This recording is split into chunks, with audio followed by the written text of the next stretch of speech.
अस्सलाम वालेकुम दोस्तों। तो आज हम आपको दिखाने जा रहे हैं मलीर नदी, जो इस वक्त माशाल्लाह जो है ना बड़ी ज़बरदस्त तरीके से बह रही है। और उसका जो ना नंबर 3 डैम बना हुआ है, वो आपको दिखाएंगे। चलिए मेरे साथ। हाँ, वो दिखा।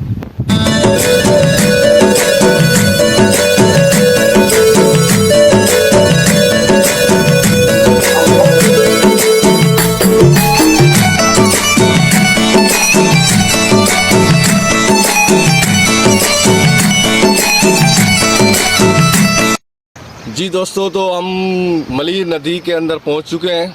अभी हम आपको दिखाएंगे मलीर नदी का जो डैम बना हुआ है, इसका बड़ा खूबसूरत नज़ारा।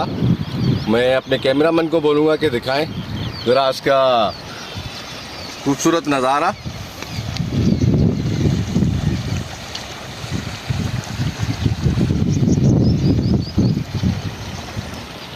जी दोस्तों, तो बेशक आपको नज़र आया होगा कि कितना खूबसूरत नज़ारा है।